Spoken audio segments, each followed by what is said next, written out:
Good morning. I'm Harley Schlanger from the LaRouche Organization with your daily update for January 19th, 2022.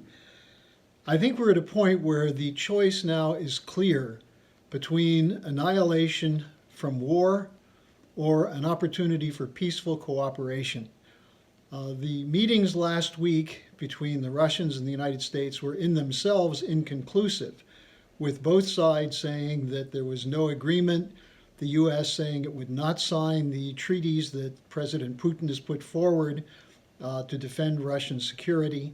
And at the same time, the Russians are insisting that they have a right to move troops around within Russia and that they're not planning to invade Ukraine, but that there has to be a change in the security architecture. Now, this is a very stark choice. And from the West and NATO, we're still hearing war talk. The Secretary General of NATO, Stoltenberg, said, looks like we're heading toward war. They're still pushing the line that Russia is about to invade, that Russia is preparing for an invasion, and that they may use a false flag operation, that is the shooting of some Russian soldiers or people defending the Donbas area from the Ukrainians. They may trigger some kind of outburst that would provide a pretext for the Russians to invade. And that's being said by people all over Europe, including from the Baltic states, Poland, and NATO Command Center. They're saying now that the military maneuvers going on between Russia and Belarus, who are military partners, that their maneuvers represent a new threat as Russian troops are, quote, massing, unquote, on the Ukrainian border, either to join in a pincers operation from Belarus and from Russia against Ukraine, or as an intimidation. But they're continuing to say that this is part of a Russian invasion plan.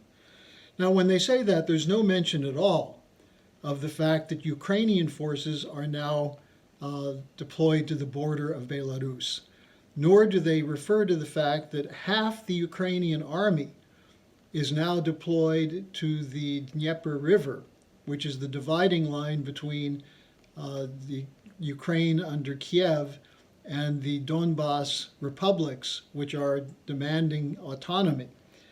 The fact that half the Ukrainian army is deployed there doesn't seem to factor into the equation. There's also no mention of the fact that it was Ukraine that broke off the talks with Russia over implementing the Minsk Accord. But this is now becoming an issue as some in the West are starting to bring it up. Today, Tony Blinken, the Secretary of State of the United States, who's been one of the more shrill voices pushing for confrontation, he's in Kiev meeting with the Ukrainians, and according to a State Department spokesman, they're warning that the Belarus deployment could be used to create a false pretext, unquote, for Russia to invade Ukraine. And they're continuing, that is, the State Department spokesman is continuing to predict that there will be a Russian invasion in the second half of January or up to mid-February. Now, while all of this continues to be quite stark and allegations going back and forth, attacking each other, there are signs of a possible diplomatic breakthrough. But a diplomatic breakthrough has to get at the fundamental question raised by Russia, which is the threat to Russian national security by an expansion of NATO, by deploying weapon systems into Ukraine, which both the U.S. and the British are doing. The U.S. and the British are putting new weapon systems, both defensive and threatening offensive weapons deployment into Ukraine. The Russians are saying that's a red line. Ukraine membership in NATO is a red line.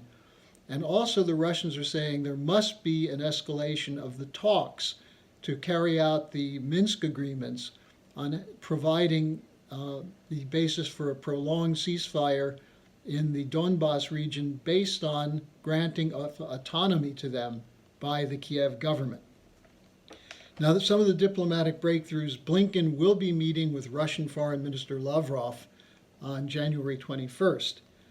And Blinken said, in contrast to his usual belligerence, Blinken said he's 150% committed to a diplomatic off-ramp.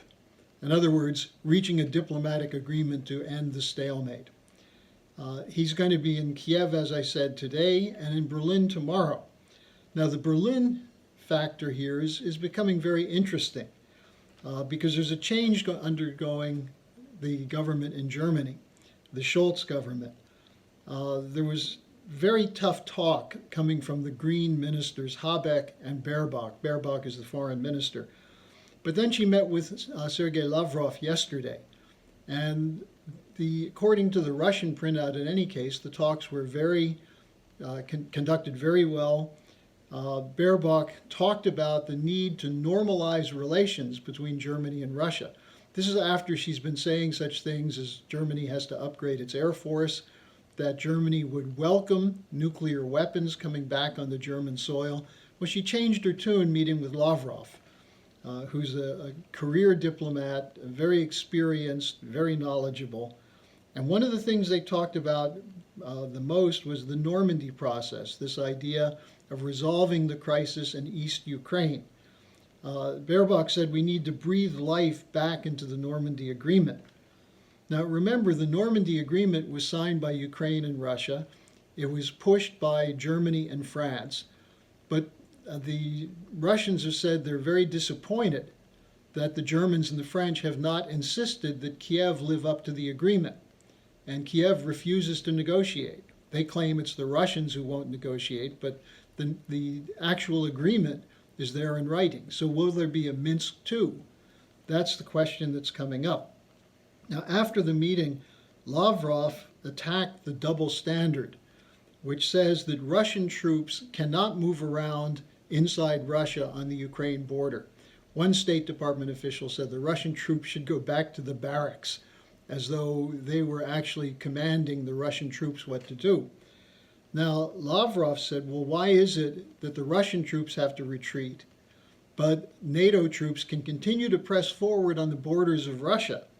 And that's only a matter of concern for NATO, not Russia. This double standard, this hypocrisy, was called out by Sergei Lavrov.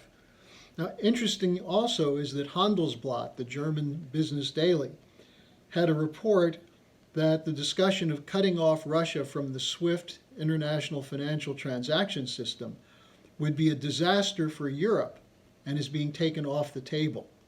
Now, this is important because Blinken and others have referred to cutting Russia off from SWIFT as the nuclear option. That is, short of war, if Russia invaded Ukraine, they would be kicked out of the SWIFT system. Well, what we're seeing is because of the Russian-Chinese alliance and because of the dependence of Europe on trade with Russia and China, the idea that you kick Russia out and force a situation where Russia and China may move to a different system is more of a threat to the Western nations than it is to Russia. Similarly, cutting off the Nord Stream 2 pipeline, not letting it open, is a bigger threat to Europe than it is to Russia. Russia is going to continue to produce oil and gas. It has markets all over the world. But Germany is in a very bad situation because of the Green New Deal, because of the shutdown of nuclear, the move out of coal, and now the dependence on Russian oil and gas. Now, this is not dependence in a military sense, but as a business deal. And the United States has been saying, and people like Ted Cruz, the loudmouth from Texas, saying that we've got to cut off this supply of gas. This is a Russian blackmail against Europe. Well, the Russians have continued to deliver their contracts with no delay. So the idea that you can no longer accept the oil and gas from Russia is absurd. So Scholz himself, the German chancellor, has said, well, let's back away from some of these threats and see what can be negotiated. And he also said that Germany could play a mediating role between Russia and NATO and the West. The Germans decided that they would not provide arms to Ukraine, whereas the British and the US, as I said earlier, did. And also Scholz yesterday had a long talk with the Chinese president, Li Keqiang, a long talk about expanding bilateral relations. China is a major partner with Germany. And then Xi Jinping at Davos in his speech, and I don't have time to go through what he said now, but it'll be covered on our website. he made an appeal for peaceful cooperation. And he said something that was very similar to what Helga Zepp-LaRue said in the webcast we did last week. She said, "No nation is safe unless all are." This is a restatement of the principles of the Peace of Westphalia. Helga Zepp-LaRue said, "We must go back to those principles." Tony Blair was the one who in 1999 said, "Throw these principles out. It's a Hobbesian world. It's each against all." But the Chinese president made the statement that we must treat each other with respect, and that the only guarantee of security is peaceful cooperation. Well, that's a good sign for humanity. So we're still in the midst of an incredible moment of great tension for the world. But there are signs that some in the West are beginning to realize that Putin is not going to cave in. The Russians have legitimate demands on their security questions, and the West does not. On top of which, a Russia-China alliance, both economically and militarily, is formidable and would represent a potentially existential threat to the West if it went to war. So keep pushing for the solutions we're proposing, the new Bretton Woods, the four-power agreement. The prospects are great for a change because the alternative is so horrible. Thanks for joining me. I'll see you again tomorrow.